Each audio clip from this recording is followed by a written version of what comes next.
Hai, Assalamualaikum warahmatullahi wabarakatuh. Ketemu lagi sama saya Erisan di cerita seputar kopi.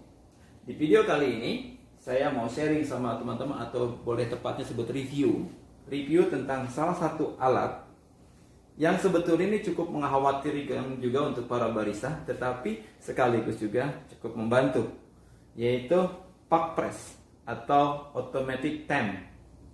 Nah, jadi yang menjadi pertanyaan adalah, masih perlukah barista melakukan temping dalam pembuatan espresso?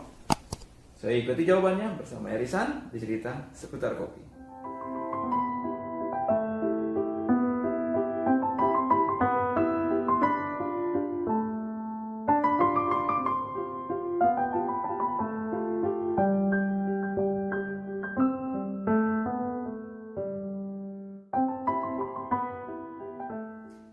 Oke, jadi ini Pak Press ya teman-teman. Dia sebetulnya cukup simple. Ini Pak Press ini berasal dari Eropa ya. Dan Pak Press ini sebetulnya cukup membantu sekali untuk para barista, terutama di saat rush hour atau jam yang cukup sibuk. Ya, karena buat saya sendiri juga, setelah saya melakukan beberapa kali analisa, atau sebetulnya salah satu faktor apa sih yang membuat espresso itu bisa konsisten.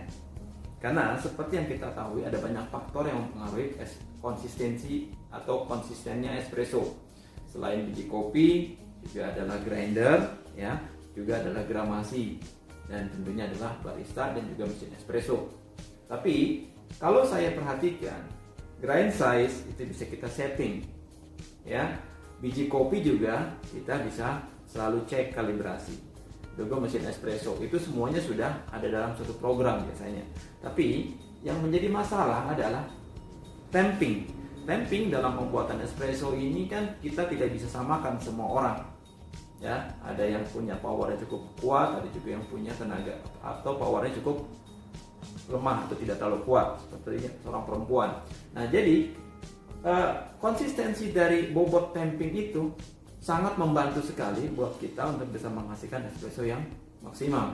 Nah, jadi dengan orang menciptakan Pak Press ini, di satu sisi juga mengurangi beban stres seorang barista, tapi juga lebih banyak membantu konsistensi tempingnya. Nah, jadi Pak Press ini saya kurang tahu berapa harga kalau di Indonesia ya. Jadi Pak Press ini cukup simpel. Kita ini bagiannya, ini untuk menaruh portafilter di sini. Ya, bisa buat naked juga, kita bisa setel. Ya, bisa setel, ini ada turun naiknya sesuaikan dengan besaran portafilter. Oke. Terus di belakangnya ini ada setting on off-nya ada di belakang. Ya, kalau kita pencet ini. Nah, ini menunjukkan beban atau berat bobot kilo tekanan kita pada saat melakukan temping. Nah, jadi kita bisa, kalau kita mau lebih berat, misalkan punya kopi yang agak ringan, kita bisa naikkan. Ya. Nah, terus juga bisa kita turunkan, ya. Nah, jadi di sini bobot atau tenaga yang dikeluarkan pada saat temping itu konsisten. Nah, jadi temping ya ini memang masih kita pakai juga, ya. Kalau saya jujur secara pribadi, teman-teman harus menggunakan dua-duanya. Pertama, kalau untuk Pak Press ini kita bisa gunakan pada saat busy time atau rush hour, ya. Rush hour yang memang memerlukan konsentrasi yang penuh. Nah, temper ini masih kita bisa gunakan pada saat relax time yang tidak terlalu sibuk. Ya, jadi buat teman-teman dua-duanya tetap punya, karena tujuan dari kita membuat espresso adalah kita mau hasil yang konsisten, baik dari rasa, dari juga presentasinya, dan dari juga speednya. Nah, jadi Pak Press ini memang cukup membantu kita di dunia barista. Oke, nah bagaimana cara kerja Pak Press ini? Baik, sekarang saya mau satu proses pembuatan dengan menggunakan Pak Press.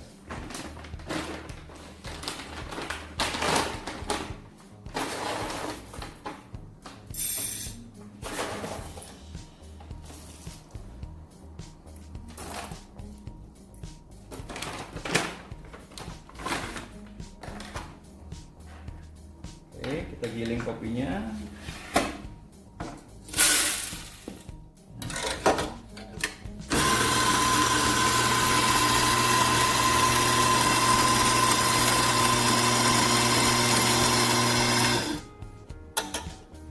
Nah, ini ada dua metode.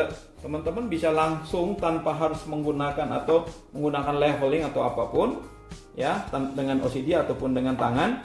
Teman-teman bisa langsung memasukkan ini tanpa harus leveling. Jadi tinggal kita masukkan ke sini, ya. Nah, ini hasilnya sudah cukup rata. Ya, sisi kiri, sisi kanannya rata, teman-teman. Bobotnya juga atau kepadatan dari setiap area juga rata. Nah, atau kalau tadi teman-teman nggak mau, misalkan mau lebih meyakinkan, teman-teman bisa dengan cara leveling menggunakan OCD dulu di level, ya, atau dengan menggunakan tangan diratakan dulu, baru dimasukkan ke dalam pak press. Nah, itu teman-teman bisa lakukan dua-duanya dengan cara mencoba mana hasil yang lebih baik. Jadi inilah fungsi dari pak press, ya. Walaupun ada beberapa dari teman saya mengatakan juga ini mengurangi sensitivitas seorang barista, ya. Katanya untuk apa barista lagi serah? Tetap semuanya perlu, tapi kan ada beberapa hal yang memang harus didukung untuk konsistensi, ya. Karena kan kita juga tahu sebagai manusia kita kadang-kadang moody, ya. Kadang-kadang lagi moodnya bagus, mungkin tampingnya sempurna, tapi kalau lagi moodnya lagi nggak bagus, tampingnya asal-asalan. Jadi intinya adalah semuanya sama bagusnya kalau buat saya pribadi. Yang penting adalah bagaimana espresso itu enak dan customer kita puas, ya. Jadi ini materi yang mau saya sharing di video kali ini, itu bagaimana fungsi dan pak press ini membantu kita sebagai seorang barista dalam mencapai konsistensi kualitas espresso. Oke, buat teman-teman semua, mudah-mudahan video ini bermanfaat. Kalau bermanfaat silakan teman-teman sharing dan bagi ke teman-teman yang lain. Dan mudah-mudahan channel ini semakin besar dan berkembang sehingga bisa terus berbagi tentang pengetahuan dunia perkopian. Terima kasih teman-teman sudah menonton. Sampai ketemu lagi di video selanjutnya bersama Erisan, cerita seputar kopi. Salam kopi Indonesia.